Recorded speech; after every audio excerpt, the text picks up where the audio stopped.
안녕하세요. 오늘도 시청해주셔서 감사드리고요. 바로 사연 읽어보겠습니다. 세상엔 정말 이상한 사람들이 많습니다. 결혼을 돈 장사로 치부하는 여인들. 남편 것도 내 거, 이혼해도 내 거. 내가 잘못해도 몰라 내 거. 같은 여자로서 부끄럽습니다. 진짜 조심해야 할 세상이네요. 안녕하세요, 여러분. 저는 얼마 전까지만 해도 3살의 오빠와 다정하신 부모님과 함께 본가에서 화목하게 지냈던 30살 직장인입니다. 제 친구들만 봐도 그렇고 우리나라의 대부분의 남매들은 형제나 자매처럼 돈독하기보다는 으르렁대며 싸우거나 서로 소원한 경우가 많잖아요. 하지만 저랑 저희 오빠는 어렸을 때부터 정말 단짝 친구처럼 지내왔고 지금까지도 둘 다 가장 좋아하는 취미가 같아 맛집 탐방 가는 거나 게임하는 시간일 정도로 친하게 지내는 사이였습니다. 그렇다고 막 스킨십이 많고 애정이 넘치는 닭살스러운 관계는 절대 아니고요.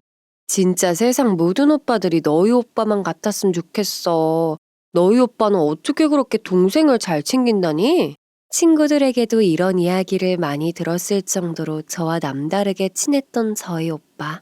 이런 우애 깊은 관계에는 저희 부모님의 영향도 정말 컸다고 생각합니다. 늘 가족끼리 함께 보내는 시간을 중요하게 생각하셨고 어렸을 때부터 주말은 꼭 가족끼리 보내는 시간이라 가르쳐 주셨던 분들이시거든요. 이후 저희 남매가 모두 성인이 되고 직장인이 되고 나서도 굳이 독립을 않고 꽤나 먼 거리를 출퇴근했던 이유도 이런 데 있죠. 그렇게나 단단하고 변함없을 것 같았던 저희 가족의 화목을 모래알처럼 낱낱이 흩어지게 한 인물이 있습니다. 바로 저희 새언니죠. 새언니에 대한 트러블을 끙끙 앓아온 지도 벌써 2년이 다 되어가네요. 그동안 친한 친구들에게마저도 창피한 마음에 속 깊은 이야기를 털어내 본 적이 없습니다. 괜히 얘기해봤자 우리 집 불화를 떠벌리는 거나 마찬가지인 것만 같고 제가 신우지지라도 한다고 생각할까봐 쉽게 털어놓지를 못하겠더라고요. 그러던 중 이 채널을 알게 되어서 대나무 숲에 속풀이 하듯이 저희 집 이야기를 한번 해볼까 합니다. 뭐? 이혼은 그렇다 치자. 근데 네가 뭐 한 게 있다고 아파트 명의를 넘기라는 거니? 그래, 어디 갈 때까지 가보자. 오빠는 한동안 사귀던 여자랑 헤어진 후 정말 힘들어했어요. 결혼까지 약속한 사이라서 그런지 그 아픔은 곁에서 지켜봐도 못 볼 지경이었죠. 집안 분위기 자체가 적막해질 정도로 사람이 180도 달라졌었죠. 이별 직후쯤에는 거의 맨날 술만 마셨던 것 같습니다. 그러더니 한동안은 집에 들어오지도 않았고 밖에서 뭘 하고 다니는지 어쩌다 집에 한 번씩 들어오면 사람이 볼이 푹 패일 정도로 바싹 말라 있었죠. 그때가 아마도 오빠가 부모님 속을 제대로 썩였던 첫 번째 시기가 아니었나 싶습니다. 그렇게 한 반년 정도 지났을까요? 오빠가 갑자기 말끔하게 자기 관리를 하더니 운동도 하고 영어학원도 다니면서 예전의 모습보다도 더 열심히 살아보려는 의지를 보여주기 시작했습니다. 저희 가족은 그제서야 드디어 이별의 고통이 좀 사라졌나 보다 다행이다 라고 생각하며 안도를 했던 기억이 납니다. 그런데 그게 더 예상치도 못한 일로 전개될 줄은 꿈에도 몰랐죠. 오빠는 외모를 멀끔하게 꾸미더니 이윽고 여기저기 소개팅을 미친 듯이 받고 다니기 시작했습니다. 물론 부모님은 모르고 계셨지만 저는 오빠랑 워낙 친했는지라 척하면 척 눈치를 챘거든요. 물어보니 거의 일주일에 적게는 2번, 많게는 3번, 4번까지 소개팅을 받고 다니고 있다고 했습니다. 오빠가 직접 말을 하진 않았지만 아마도 예전 여자친구의 공백을 다른 여자로 채워보려는 심리가 아니었을까 생각합니다.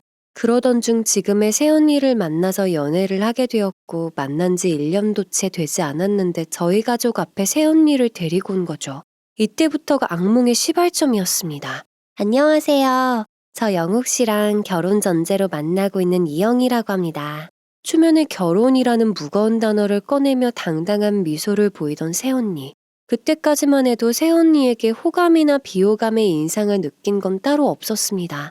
그냥 사람이 당당하고 씩씩하구나 정도가 다였죠.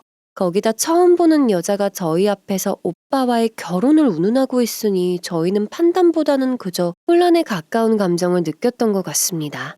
사실 전에 오래 만났던 여자친구도 저희 가족에게 정식으로 소개시켜준 건 2년도 훨씬 넘게 만났을 시기였거든요. 그것보다도 더욱 놀라웠던 건 오빠의 반응이었는데요. 그래요. 반갑네요. 우리 아들이랑 만난 지는 얼마나 됐어요? 저희 이제 10개월 정도 된 것 같네요. 아직 1년이 안 됐구나. 좋을 때네요. 아버지, 어머니, 내가 좀 급작스럽게 인사시키는 건 있지만 이렇게 서둘러 가족들한테 인사시키는 이유가 있어요. 아까 영희가 말했다시피 우리 결혼 전제로 만나고 있고 대충 일정도 잡은 상태거든요. 1년도 안 된 여자친구를 소개시키는 것 자체만으로도 어안이 벙벙했던 저희 가족에게 오빠는 거의 핵폭탄급의 발언을 한 셈입니다. 귀를 의심했어요. 인사를 시켰던 그날부터 약 3개월 뒤에 결혼을 생각하고 있다는 겁니다. 오빠는 이미 새언니 가족 쪽에는 인사도 다 하고 온 상태라고 말했습니다. 게다가 신혼집 이야기까지 꺼내기 시작하더라고요.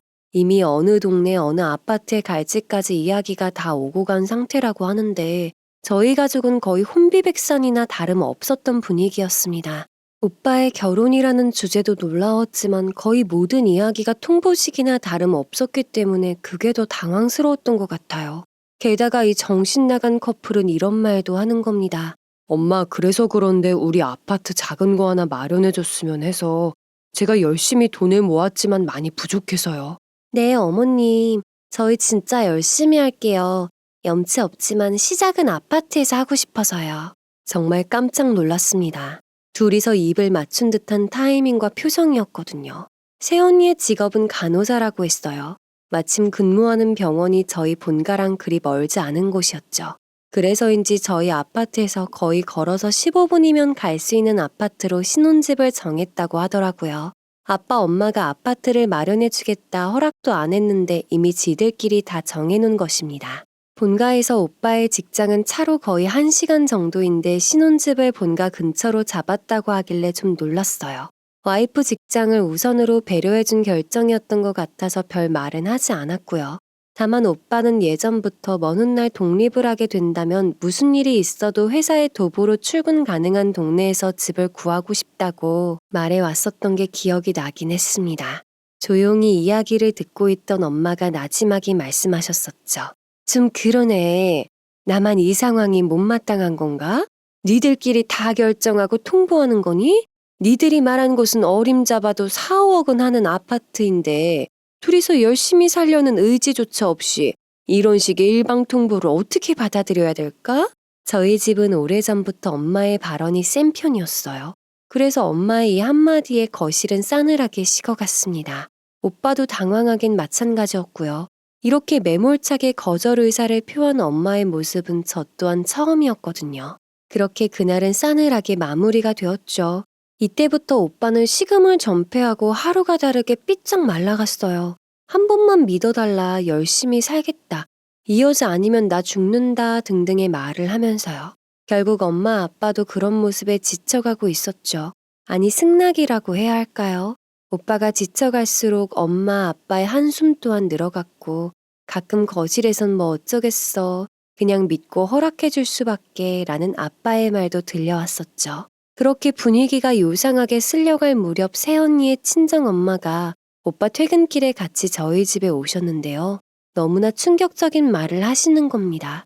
어떻게 보면 첫 상견례 자리였죠. 엄마는 어색한 분위기에 황급히 다과를 준비하셨고 목을 축인 사돈 어른은 결론부터 말씀하셨어요. 사돈 자식 키우는 입장에서 지 자식들이 보기 좋게 시작하는 걸 다 꿈꾸셨을 거라 생각해요. 물론 윤석들이 사고를 쳤지만 이해해 주시고 조금만 지원을 해주시면 안 될까요? 내용인즉 일전에 엄마가 거부한 신혼 아파트를 돌려서 들먹이셨던 거죠. 엄마는 단번에 눈치를 채시곤 바로 대꾸하셨어요. 한두 푼도 아니고 5억 아파트를 이렇게 갑자기 요구하는 게 저는 납득이 안 되네요. 물론 제 아들놈도 잘한 것 없지만 너무 당황스럽고 그러네요. 엄마가 재차 거부 의사를 약하게 표현하시자 결국 나와서는 안 될 충격적인 말이 사돈 어르신 입에서 흘러나왔습니다. 그럼 사돈 댁에서 조금 지원해 주시면 저희 쪽에서 대출로 커버하겠습니다. 이 정도는 괜찮으시죠? 순간 정적에 휩싸였고 이때 엄마가 모두를 깜짝 놀라게 하는 발언을 내뱉으셨어요. 아니요, 좋습니다. 그 대출금까지 저희가 안고 가겠습니다. 담보대출은 제 아들이 열심히 갚아나갈 겁니다. 이 말이 끝나자마자 아빠와 오빠가 특히 놀라셨고 사돈 어르신도 이런 말이 나오리라곤 예상치 못한 것 같았습니다. 사돈 어르신은 그러면 저인도 좋죠. 라며 얼버무리셨으니까요. 갑작스레 변한 상황. 결혼 반대에서 대출금까지 우리가 책임지겠다는 요상한 상황. 나중에 왜 이런 결정을 하셨는지 엄마가 말씀하셨더랬죠.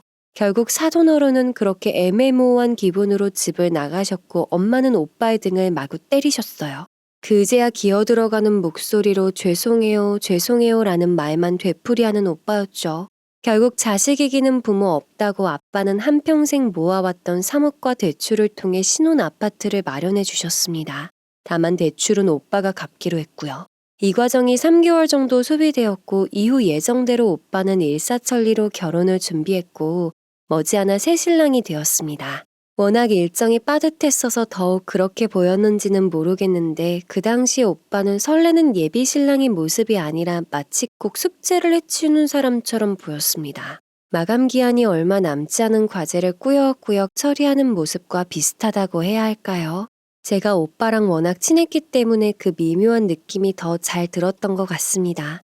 그래서 간혹가다 오빠한테 오빠 요새 괜찮아? 하고 넌지시 물어보면 오빠는 항상 생각에 잠깐 잠기며 뭐 괜찮지 뭐. 다 그렇지 않겠어?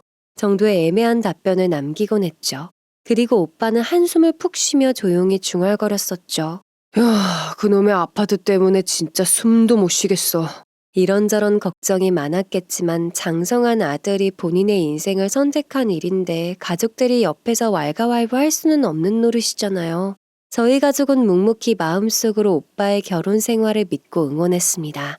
그런데 응원했던 바와는 달리 오빠의 결혼 생활은 시작부터 크고 작은 소음이 나기 시작했습니다.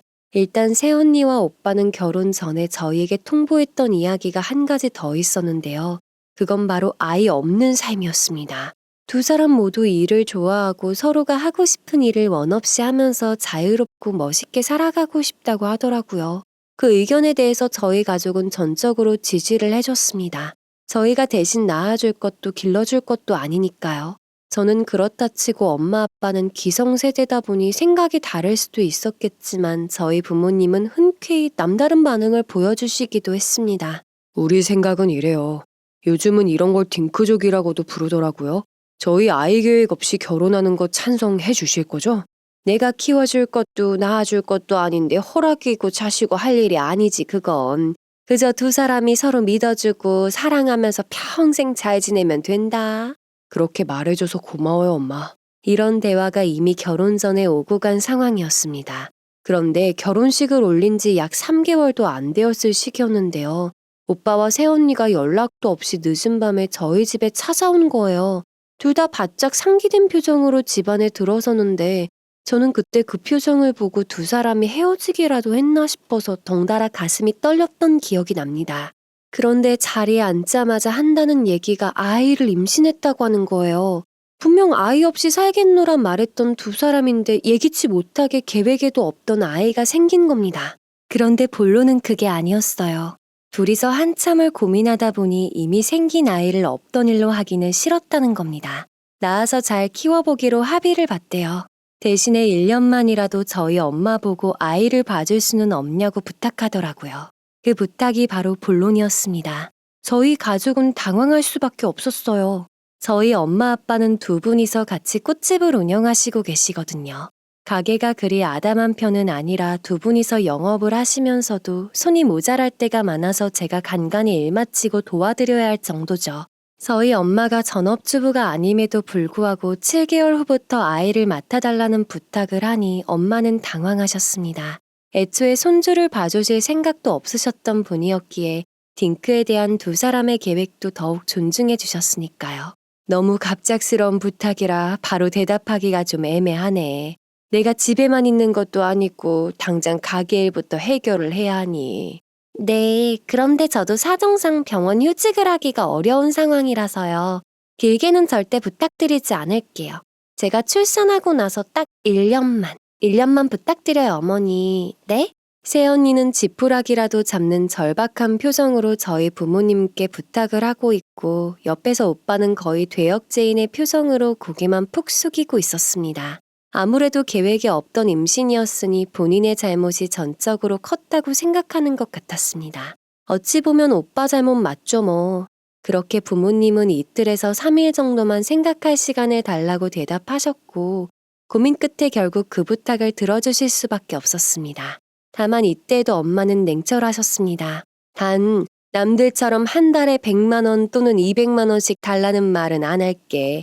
최소한 80만 원은 줘야겠다. 그 정도는 가능하지? 뭔가 이상했어요. 제가 아는 엄마는 이렇게 돈에 얽매이시는 분이 아니었거든요. 집에 돈이 부족한 것도 아니었고요. 솔직히 저도 예상하지 못했던 결과는 아니었지만 막상 엄마가 손주를 봐주시기로 약속했다고 하니 걱정이 좀 되더라고요. 엄마가 꽃집 운영하실 때도 툭하면 손목 통증을 호소하시고는 했는데 아이를 보면 아무리 건강한 사람도 손목 아대부터 찬다고들 말하잖아요. 그래서 아무래도 엄마가 손주를 볼 때 저의 역할도 중요하겠다는 생각이 들었습니다. 그로부터 7개월이 지난 후 새언니는 건강한 아들을 출산했습니다. 오빠도 닮고 새언니도 닮아 어찌나 귀엽던지요. 그리고 아니나 다를까 엄마는 물론이고 저와 아빠까지 육아에 전적으로 동참하는 입장이 되어버렸습니다. 엄마, 내가 잠시 볼게요. 조금 쉬셔요. 아유, 그러게 말이다. 나도 나이를 먹었나 보다. 오늘은 도와줘, 딸. 그러면서 엄마는 핸드폰을 보시며 새언니로부터 입금이 됐는지 자주 살펴보곤 했습니다. 엄마, 나 예전부터 궁금했는데 우리 집 가난해? 내가 모르는 게 있는 거야? 라고 말하면 엄마는 글쎄 그냥 초기 이상해서 라며 웃곤 하셨어요. 문제는 이때부터 새언니가 엄마에게 80만 원을 입금하는 횟수가 점점 줄어들다가 나중에는 아예 입금을 안 하던 시기였어요. 엄마는 새벽부터 아이 보느라 가게는 물론이고 집안일에도 손을 완전히 떼셔야 했고 그로 인해 아빠와 저도 일상이 싹 달라지게 되었습니다. 아빠는 가게 일이 끝나면 집에 와서 부랴부랴 집안일을 하셨어야 했고 저는 회사 일이 끝나면 바로 오빠 집으로 퇴근해서 엄마의 육아를 도왔습니다. 그때부터 뭐 친구나 동료들과의 퇴근 후 약속은 꿈에도 못 꾸는 일이 되었죠. 참고로 새언니와 저는 1살 차이입니다. 그리고 나중에 알고 보니 새언니가 졸업했던 고등학교가 제가 졸업한 고등학교와 정말 가까운 곳에 위치한 학교더라고요. 같은 지역에서 자란 사람인데다 1살밖에 차이가 나지 않다 보니 언니와 제 사이에 아름아름 겹치는 인맥들도 몇몇 있었는데요. 첫 조카가 100일이 다 되어갈 때쯤 저는 생각지도 못했던 이야기를 하나 듣게 되었는데요. 간호사라는 직업 특성상 새언니는 저희 엄마한테 야간 육아도 자주 부탁할 수밖에 없었습니다. 초반에는 엄마가 이른 오전에 오빠 집으로 가서 저녁 시간쯤에 돌아오는 일상이었는데 어느 순간부터는 오빠 집에서 주중에 잠까지 같이 주무시면서 아이를 보기 시작하시더라고요. 그런 모습이 안타까워서 저도 더 퇴근 후에 오빠 집에 밥 먹듯이 들리게 되었고요. 하루는 오빠도 야근이 겹쳤다고 해서 오빠 없는 오빠 집에서 엄마와 저 그리고 조카 셋이서 저녁 시간을 보내고 있던 중이었습니다. 그런데 저와 친한 친구 한 명이 저한테 메시지를 하나 보내며 이거 너희 새언니 아니야?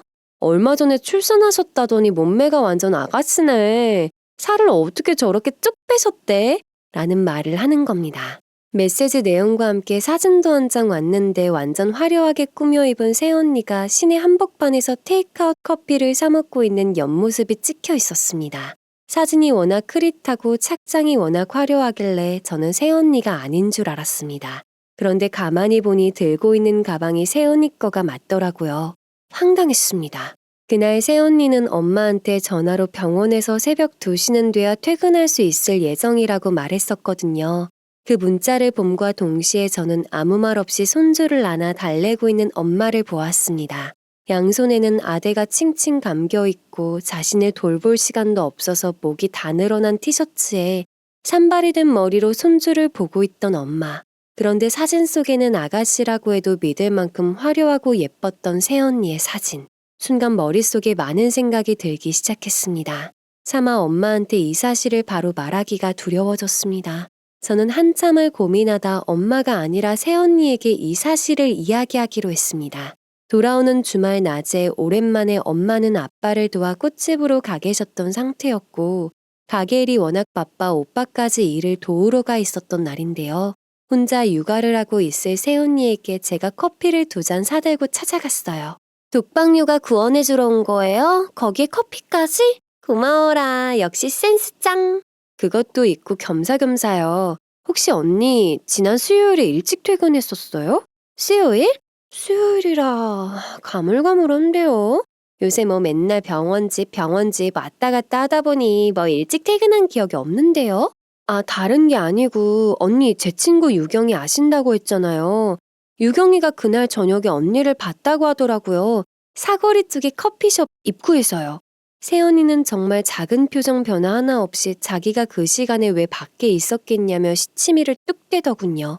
그때 들었던 생각이 역시 이 사람 보통 내기가 아니다 였습니다. 저는 뒤늦게 친구가 보냈던 사진을 보여주며 이거 언니 가방 아니에요? 그리고 옆모습이 딱 언닌데 라고 말했습니다. 빼도 박도 못할 증거가 눈앞에 들이밀어지니 그제서야 새언니 표정이 싹 바뀌더군요.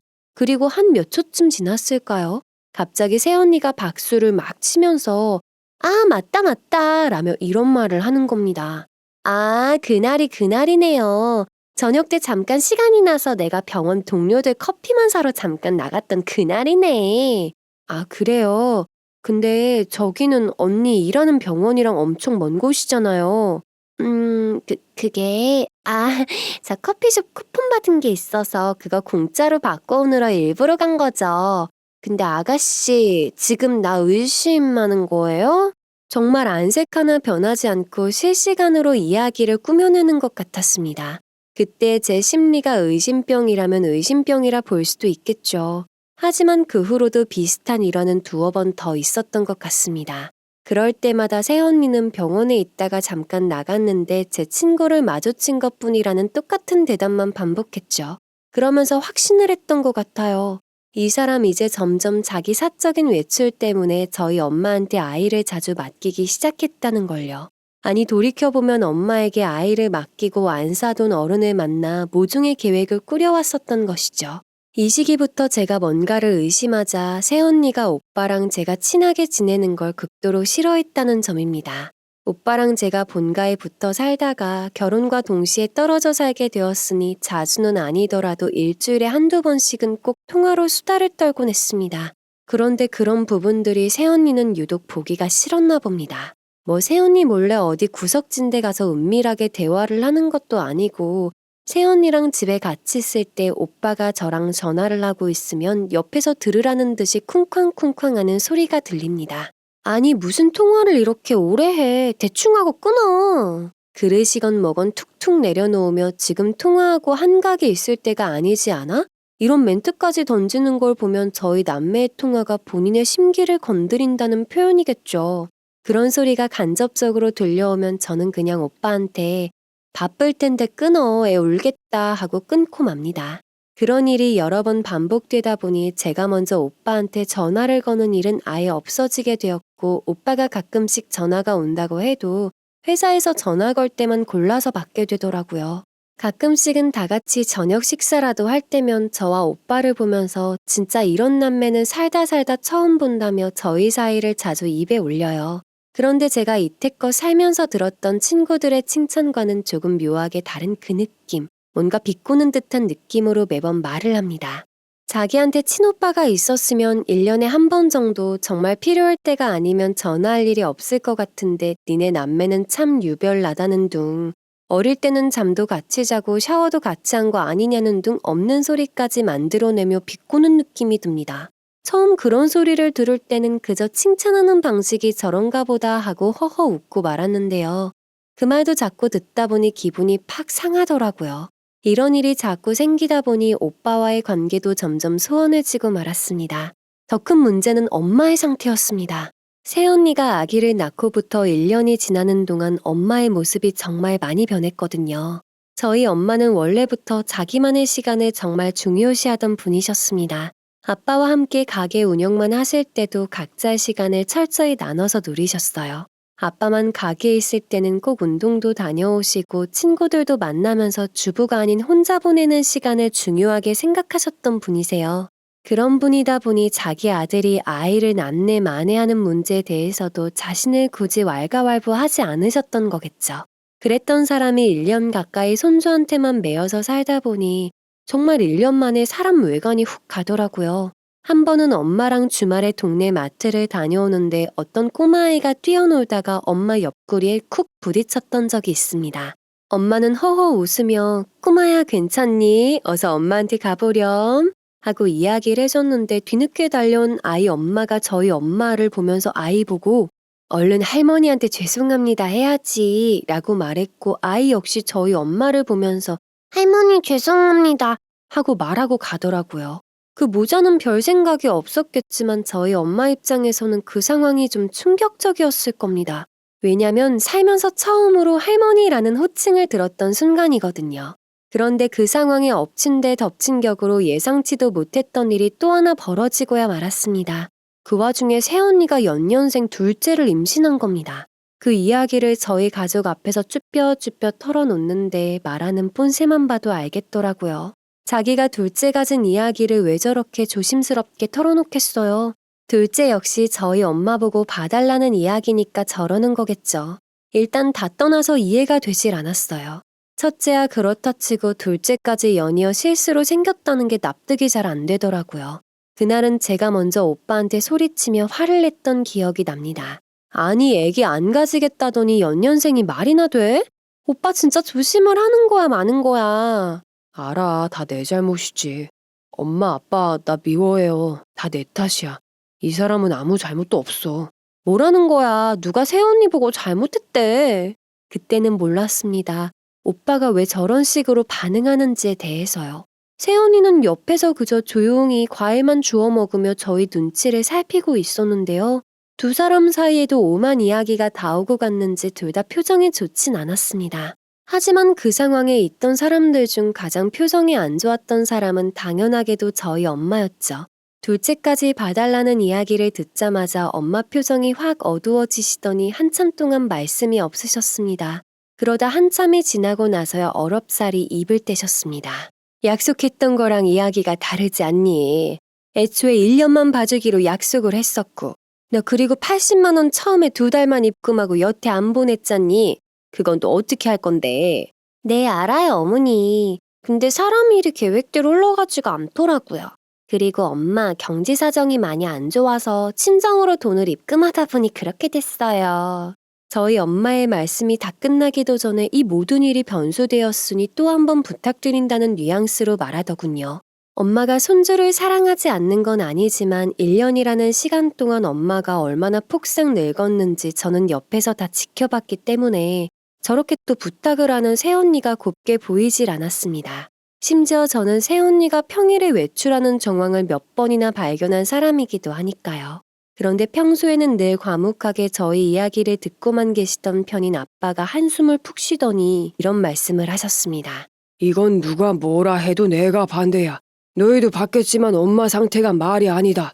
계획을 했건 안 했건 어쨌거나 낳기로 했으면 너희 두 사람 아이지 않니? 둘째도 낳을 생각이라면 너희 두 사람이 일을 조정해서 육아를 하든지 아니면 다른 데서 아이 봐줄 사람을 구하든지 해야겠구나. 평소에는 보기 힘든 아빠의 강경한 말투에 오빠와 새언니는 당황하는 듯 보였습니다. 엄마도 옆에서 오빠네를 보며 미안하게 됐다라고 딱 잘라 말씀하시더군요. 마지못해 부탁을 또 들어주면 어떡하나 걱정했는데 마음은 아프지만 저렇게 단호하게 거절하시는 엄마를 보며 저는 속으로 정말 잘 됐다고 생각했습니다. 그런데 거절이 확정되는 분위기가 되자마자 새언니의 표정이 아주 눈에 띄게 썩어 들어가더군요. 아니 이때부터 새언니와 사돈어른 그릇된 생각을 가진 것 같습니다. 제 친구들 보면 양가에서 애 봐주려고 난리던데. 요즘 사람들 애 안 낳는다고 저출산이 문제다 난린데 저희는 둘째를 가졌는데도 아무한테도 환영받지 못하네요. 아니 그게 무슨 소리냐. 지금 너는 네 비유가 맞다고 생각하니? 너무 황당한 발언이었습니다. 마치 시댁 식구가 자신의 아이를 내치기라도 했다는 듯이 말하는 새언니가 너무 어이가 없었죠. 그런 황당한 발언에 엄마 아빠도 할 말을 잃은 듯 보였고 아빠도 당황했는지 분위기만 살피고 있더라고요. 그 답답한 상황에 화가 난 저는 새언니에게 브레이크를 걸 수밖에 없었습니다. 저기 언니 왜 얘기가 그렇게 튀어요. 저희 엄마 아빠가 손주를 사랑하지 않아서 이러시는 게 아니잖아요. 아니에요. 됐어요. 저 이제 그만 일어나 볼게요. 저도 이러시면 더 이상 참지 않을 겁니다. 분위기는 분위기대로 엉망이 되었던 그때 새언니는 갑자기 혼자서 대화를 마무리 짓더니 오빠의 손을 끌고 밖으로 나가버렸습니다. 부모님과 저는 그냥 어안이 벙벙해가지고는 쌩 나가버리는 언니의 뒷모습만 바라봤죠. 참 보면 볼수록 하는 행동이 정말 영악합니다. 저희 부모님은 잘못한 것도 없이 잘못을 저지른 것만 같은 죄책감을 느끼시게 만들었으니까요. 침묵에 휩싸인 집안 분위기 때문에 저도 그냥 방에 들어가서 휴대폰이나 만지면서 생각을 좀 했던 것 같아요. 나라도 좀 움직여서 분위기 환기를 시켜야겠다는 생각이 들더라고요. 그래서 방 밖으로 나가 부모님께 먼저 말을 걸었습니다. 엄마, 아빠, 나 지금 음식물 쓰레기 버릴 겸 내려가서 아파트 상가도 들렀다 올까 하는데 옛날 통닭 2마리 포장해서 올까? 오랜만에 야식 파티 어때? 엄마는 기분이 많이 가라앉으셨는지 별 말씀이 없으셨고 다행히 아빠가 대신 사는 김에 캔맥주도 몇 개 사오라며 제 노력에 호응을 해주셨어요. 저는 애써 콧노래를 흥얼대며 음식물 쓰레기를 들고 밖으로 나왔죠. 그런데 제가 아파트 라인 입구로 나가는 길에 어디선가 좀 웅성웅성한 목소리가 들리더라고요. 밤이어서 정확히 어딘지는 잘 보이지 않았고요. 저는 어디 말싸움이라도 난 모양인데 하는 생각과 함께 음식물을 버리고 있었습니다. 그런데 웅성거리는 목소리 속에서 불현듯 오빠의 목소리가 얼핏 들리는 겁니다. 뭐? 양육비로 400을 내놓으라고? 야, 너 이러려고 나랑 결혼했어? 그리고 둘째도 내가 컨돔 사용했는데 네가 갑자기 벗어던져서 이렇게 된 거잖아. 옆에는 잔뜩 인상을 찌푸리고 있던 새언니도 보였습니다. 아까 저희 집에서 우당탕 나간 지 20분도 더 지난 상황이었는데 아직까지도 자기들 집에 가지 않고 저 앞에서 실랑이를 벌이고 있었던 모양이었습니다. 저는 순간적으로 엘리베이터 옆 계단으로 몸을 피했습니다. 처음엔 그저 못 본 척 지나가려고 했는데 아무래도 저 두 사람의 대화를 조금이라도 들어봐야겠다는 생각이 들었습니다. 아니, 아무리 그래도 손주인데 저렇게까지 안 된다고 딱 잘라 거절할 줄은 꿈에도 몰랐지. 나도 더 이상 못 참는다고. 내가 아이 다 키울 거니까 그렇게 알아. 아까부터 뭘 자꾸 몰랐대? 내가 얘기 안 했냐? 그리고 너 이러려고 둘째까지 가지자고 한 거야? 임신 전에 했던 말이랑 영 다르잖아. 이혼? 공동명의? 첫째 때문에 어차피 딩크는 글러먹었고 애 혼자 외롭게 크게 할 순 없는 노릇이잖아? 나 이렇게는 도저히 못 살아. 엄마 빚 오빠가 갚아주던가 아님 그냥 끝내자. 너 말 다 했어? 우리 살 길도 막막해. 부모님이 아파트다 뭐다 다 해주셨는데 거기다가 장모님 빚까지 갚으라고? 너 양심은 있니? 나는 절대 그렇게 못해. 꼴의 아들이랍시고 지 엄마 편드는 거 봐. 됐어, 그만 얘기해. 저는 기가 막혔습니다. 아까 집에서 있던 이야기랑은 180도 다른 내용을 주고받고 있더군요. 둘째를 가진 게 다 새언니의 계획이었다니. 그래놓고도 저희 집에 올라와서는 저희 오빠의 실수로 생긴 척하면서 엄마한테 육아를 떠맡기려고 한 겁니다. 그게 안 되면 이혼해서 한탕 챙기려고 다 계획했던 거죠.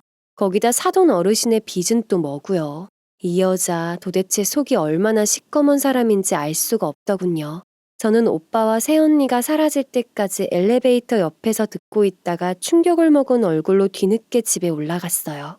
엄마 아빠는 제 손에 음식물 쓰레기통 외에는 아무것도 들려있지 않자 치킨 사온다더니 왜 이렇게 늦게 왔냐며 왜 손에는 아무것도 없냐고 물으시더라고요. 그 순간 좀 전에 목격했던 새언니의 못된 비밀을 바로 누설해버릴까 생각도 했지만 일단 오빠와 먼저 이야기를 해봐야겠다는 생각이 들어서 그냥 핑계를 댔습니다. 친구와 통화를 하다 보니 치킨은 깜빡하고 집으로 올라와 버렸다고 둘러댔죠. 하지만 오빠와는 그 후로 둘이서 이야기할 타이밍도 없었습니다.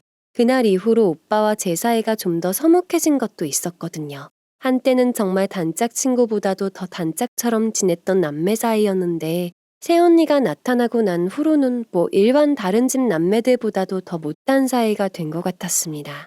어쩌다 제가 용기 내서 통화라도 하려고 전화를 걸면 나중에 새언니 번호로 전화가 오더라고요. 자기가 무슨 대변인이라도 됐냥 무슨 일로 전화했냐고 딱딱하게 물어보는데 제가 뭐 할 말이 있나요? 그냥 나중에 오빠한테 전화해달라고 전달만 해달라고 했습니다.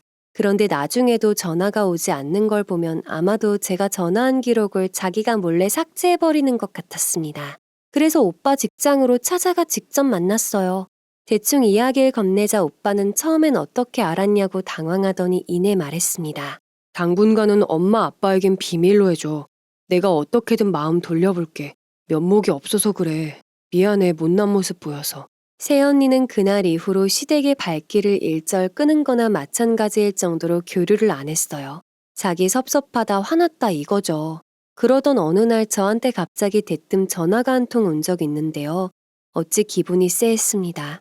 그간 어떻게 지냈냐 근황 토크라도 할 줄 알았는데 그런 일말의 예의도 없이 이런 말을 덥석하더군요.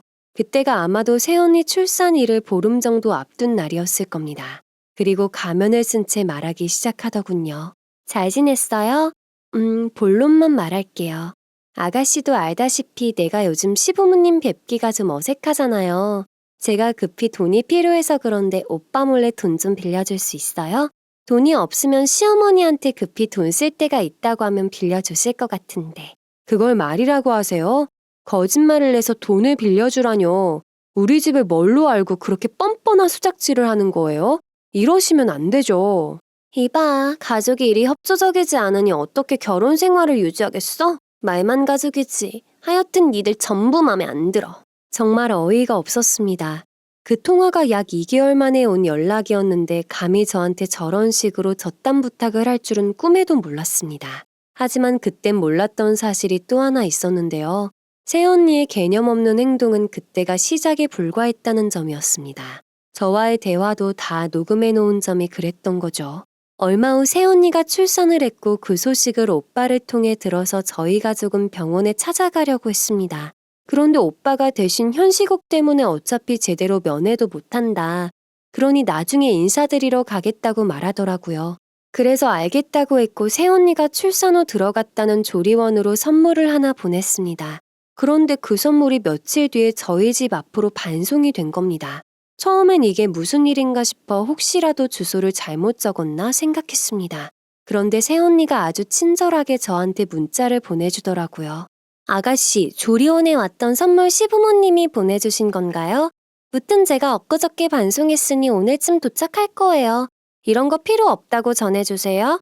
둘째 손주를 안 봐준다는 시모의 말과 돈을 못 빌려준다는 것에 이런 대접까지 받아야 할 정도로 잘못된 일은 아니잖아요. 그 문자를 본 날 정말 저는 새언니가 어이없다 못해 무서울 지경이었습니다. 엄마 아빠가 받을 상처를 생각해서 그간 제가 알고 있는 것도 최대한 묵인하고 넘기려고 했는데 이젠 더 이상 안 되겠다는 생각이 들더군요. 그래서 오빠한테 전화해서 미리 언급을 줬어요. 핸드폰 너머 오빠의 목소리는 알겠어, 미안해. 너까지 그렇게 만들어서. 라는 한숨 섞인 말뿐이었어요. 그래서 저만 알고 있었던 사실들을 아빠한테만 먼저 말씀을 드렸습니다. 아무래도 아빠 며느리 잘못 고른 것 같다며 앞으로 절대 저 집에 뭐 선물할 생각 말라는 말도 함께 했죠. 아빠는 잠깐 생각에 잠기시더니 엄마한테는 아빠가 직접 말할 테니 일단은 비밀로 붙여두자고 대답하셨습니다. 하지만 새언니가 둘째를 출산하고 약 50일도 안 되었을 때쯤일 겁니다. 아빠는 저에게 들었던 새언니의 비밀을 결국 엄마 앞에서 말할 수밖에 없는 일이 생기고야 말았는데요.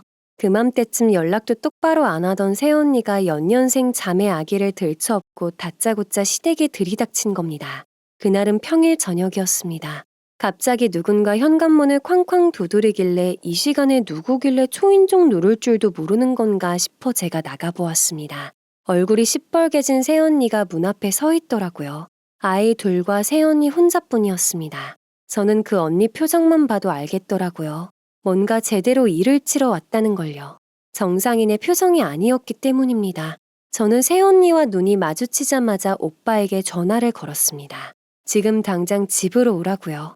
오빠 와이프가 지금 눈이 도른 상태로 시댁에 쳐들어왔다고 말했습니다. 제 통화에도 아랑곳 않고 새언니는 집으로 우당탕 들어오더니 다짜고짜 아이 둘을 소파 위에 턱 얹어놓고는 주방에 있던 저희 엄마를 보며 소리치기 시작했습니다. 어머니 지금 제 꼴 보이세요? 3일 동안 머리 한 번 못 감고 집에서 애만 보고 있으니 사람 꼴이 순식간에 이렇게 돼버리네요. 근데 이런 건 아무것도 아니에요. 도와달라고 해도 도와주지도 않고 돈이나 달라고 하고 이게 가족인가요? 남편이란 작자는 야근에 허구한 날 술만 먹고 집안 살림은 아예 하지도 않고 이게 무슨 말 같지도 않은 화풀입니까? 새언니는 눈 하나 피하지 않고 엄마를 노려보듯 쳐다보며 자신의 신세를 줄줄 읊어댑니다. 자기는 이렇게 열심히 내조를 하고 주부의 삶을 살고 있는데 시댁이 구두쇠다. 더구나 남편이 바깥으로 돌고 바람도 피우는 것 같다. 이게 다 시댁이랑 남편 탓이다 등등의 말이었죠. 이렇게 자기 인생은 끝난 거나 다름없다는 생각이 든다는 겁니다. 언성 높은 목소리에 소파 위에 두 조카들은 집이 떠나가라 울어제끼고 그럼에도 아랑곳 않고 테이블까지 탁탁 쳐가며 새언니는 미친 듯이 화풀이를 하고 있었습니다. 엄마는 그간 체력적으로도 회복을 많이 하시고 자기 관리도 다시 조금씩 시작하시면서 예전의 컨디션을 거의 다 되찾고 있었는데요. 이날 새언니가 들이닥쳐서 난리를 치는 동안에 엄마는 현기증이 오신 듯 아예 안방으로 건너가셨습니다. 세상에 어떤 며느리가 저런 행동을 할까요? 며느리라는 인간이 목에 핏대까지 세워가며 시어머니인 본인에게 떠나가라 소리를 지르는데 충격을 받을 만도 하셨겠죠. 불행 중 다행인 건 불이 나게 집으로 달려왔던 오빠가 그 광경을 모두 목격했다는 겁니다. 오빠는 얼굴이 시뻘개진 상태로 두 아이를 들쳐 안고 새언니를 노려보았습니다. 네가 드디어 맛이 갔구나. 그렇게 모든 게 다 싫고 모든 게 다 불만이야. 너 말은 똑바로 해. 내가 언제 바람을 펴? 한 달에 2번이는 야근이 그렇게 불만이니? 제발 열심히 노력해서 해보자고 내가 간절히 빌었잖아. 네가 원하는 게 뭔데? 돈이야 이혼이야? 뭐? 지금 그게 당신 애 낳아준 나한테 할 소리야? 그래, 네 말처럼 그깟 돈이다. 엄마비 2억 좀 갚아달라니까 그렇게 나오니? 너야말로 속물이지? 낳아줬다고? 말은 똑바로 해. 컨덤에 수작질한 건 너야. 그렇게 해서 양육비 2배로 받아먹으려고 미친 짓 한 게 누군데? 너 내가 검색한 거 모를 줄 알아? 그렇게 손주 사랑에 책임 전가할 거면 너희 부모님은 왜 가만히 냅두는데? 우리 엄만 멀리 있잖아. 야, 다 필요 없어. 니들 다 똑같아. 그냥 이혼해. 웃기지 마. 너 저번에 공동명의 안 해준다니까 그때부터 이러는 거잖아. 그게 그렇게 탐나디? 저가에는 말 한마디 부탁해 본 적 없으면서 그냥 너는 뱉는 말마다 다 어불성설이야. 나도 더 이상은 못 참겠어. 그냥 헤어지자. 내가 천지 바보였어. 오빠의 공동명의 발언에 온 가족이 당황했습니다. 심지어 안방에 모셨던 엄마도 명의 단어를 듣자마자 거실로 뛰어나오시더라고요. 아빠는 오빠의 팔을 잡고 대체 이게 다 무슨 소리냐며 나무라셨습니다. 오빠는 다 자기 잘못이라며 아무리 자기 자식 낳아준 여자고 자기가 사랑해서 결혼한 여자라지만 부모님한테 이런 식으로 대하는 여자는 필요 없다고 말했습니다. 새언니는 자기가 폭발한 건 괜찮아도 오빠가 자신에게 폭발하는 모습은 미처 상상도 못했는지 갑자기 마구 소리치기 시작했습니다. 그래, 이제 본색이 나오네. 나 더 이상 이런 대접 받고 못 살아. 당장 이혼해. 법정에서 보자고. 그냥 한마디로 난장판이나 다름없었습니다. 그 꼬라지를 보면서 저는 느꼈죠. 정말 행복하고 무탈했던 우리 가족에 제대로 된 미꾸라지가 한 마리 들어왔구나 하고 말입니다. 그렇게 가족들 앞에서 한바탕 대소동을 벌여놓고 새언니와 오빠는 한동안 저희로부터 모든 잠적을 감추다시피 연락이 되질 않았습니다. 나중에 물어보니 오빠는 면목이 없어서 전화를 피했고 나름 변호사 자문을 구하고 있었다고 합니다. 그렇게 한 달 정도 시간이 무심히 흘렀습니다. 그동안 저희 집 분위기도 말이 아니었죠. 가족들이 보는 앞에서 아들이 이혼을 언급해버렸으니까요. 그런데 머지않아 저희에게 먼저 연락이 온 건 다름 아닌 새언니였습니다. 처음엔 저한테 개인적으로 연락이 왔더라고요. 잠깐 집 근처 카페에서 만날 수 있냐길래 마음을 단단히 먹고 나갔습니다. 물론 엄마 아빠 모르게요. 아가씨 딴 말 안 할게요. 저희 변호사랑 이미 다 사전조사 끝냈고요. 두 아이는 제가 키울 거니까 양육비 당연히 내셔야 하고요. 기책 사유가 오빠하고 시댁에 있으니 당연히 아파트도 재산에 포함시켜야겠죠? 언니 진짜 어이가 없으시네요. 뭐요? 기책 사유? 양육비는 더 어이가 없네요. 요샌 법이 바뀌어서 경제적 능력 있는 배우자에게 그 권한이 있는 거 모르세요? 그리고 뭐 한 게 있다고 재산 분할을 요구하세요. 결혼 전에 이미 형성된 재산인데 머리가 나쁘면 양심이라도 있던가요?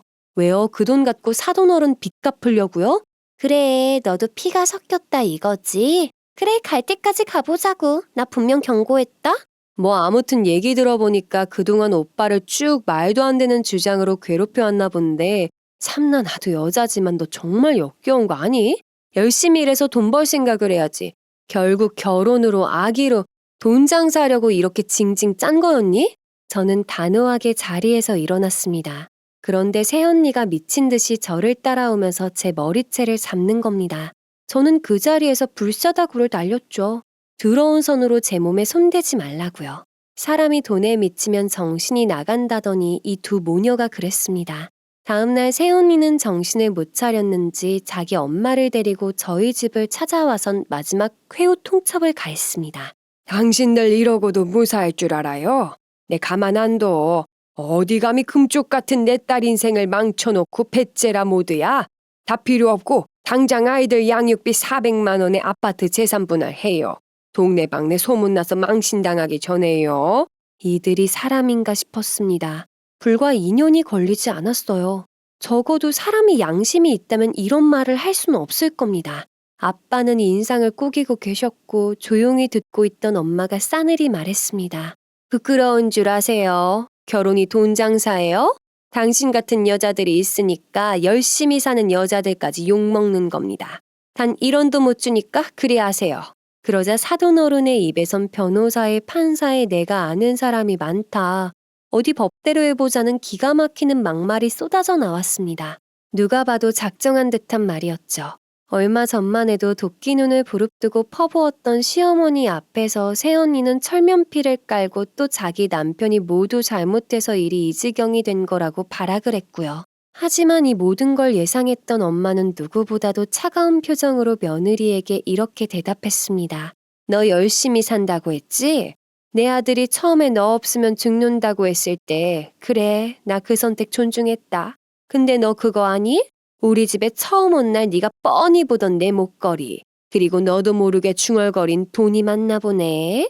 난 그때 네 눈에서 돈에 미친 몹쓸 여자가 뻔히 보이더라. 80만 원 나 필요 없어. 너 포함 네 집안이 어떤지 보고 싶었던 거지. 이 좀스런 여편네가 어디서 평가질이야? 어이구야, 돈 많아서 구두쇠 피 섞여서 좋겠네. 엄마는 사돈의 말을 끊은 채 말을 계속 이어나가셨어요. 이렇게 친절하게 답변해주는 것도 오늘이 마지막인 줄 알아. 다음번에 또 이런 식으로 찾아온다면 그땐 현관문 못 넘어설 거다. 그렇게 두 모녀는 쫓겨나듯 저희 집에서 나오게 되었습니다. 그리고 며칠 뒤 오빠가 집으로 왔습니다. 헬쑥해진 얼굴이 그동안 마음고생이 정말 심했던 모양이었어요. 그동안 연락을 제대로 못해서 미안하다며 자기도 혼자만의 시간이 필요했다고 설명했습니다. 자기는 아무리 생각해봐도 이혼밖에는 답이 없는 것 같다고 하더라고요. 오빠는 그동안의 일을 모두 이야기했습니다. 하루가 멀다 하고 전화를 해온 두 모녀. 그녀들은 처음엔 회유를 하다가도 나중에 협박을 해왔다고 해요. 망신 안 당하려면 협의 이혼으로 하자. 그래야 너도 우리도 편해진다 등의 어깃장이었죠. 오빠는 정말 죄송하다며 이혼 소송을 진행하겠다고 했습니다. 변호사도 이미 선임해둔 상태라고요. 그렇게 이혼 소송이 진행되었습니다. 핵심은 위자료랑 양육비 재산 분할이었어요. 새언니 쪽은 귀책 사유가 남편에게 있다며 빈약한 증거로 일관했습니다. 남편이 술을 많이 먹어서 가정생활이 어려웠다는 주장에 오빠는 회사 야근 일수랑 술을 먹었던 날짜를 빠짐없이 제출해서 대응했죠. 아파트 대출건도 아빠의 재산 3억이 들어간 점과 나머지 잔금에 있어서 대출 명의자가 오빠였던 점을 증빙자료로 내세워 그들의 몫이 없음으로 반박했고요. 양육권도 조카들이 아직 어리다는 점을 내세워 엄마가 키워야 한다는 입장을 고수했지만 저희는 경제력 부분과 그동안 엄마가 키운 점을 내세워 결국 저희가 갖게 되었습니다.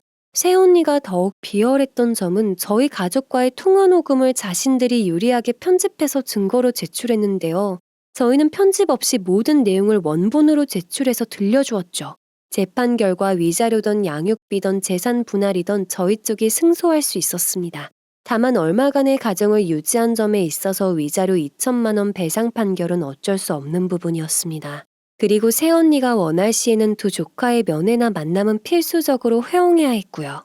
이렇게 소송은 일단락되었습니다. 저희는 그녀들이 항소를 하리라 예상했지만 정반대였습니다.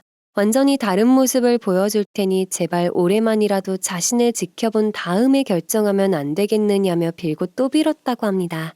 나름의 유예 기간을 달라고 제안을 한 거나 마찬가지죠. 오빠는 그럴 일 절대 없다고 뒤도 돌아보지 않고 내쳤었죠.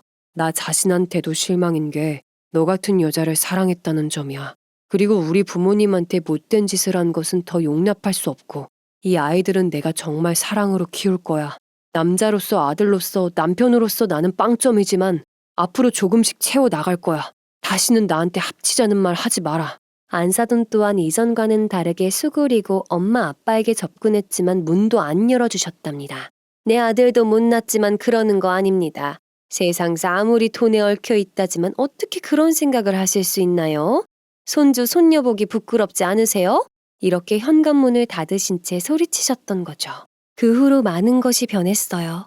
두 모녀는 항소를 포기하고 법원 판결을 받아들였습니다.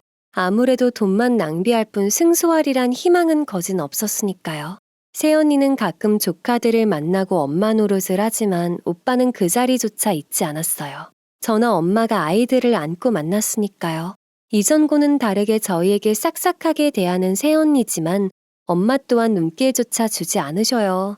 저만 어쩔 수 없이 조카들 때문에 살짝 말만 섞는 정도죠.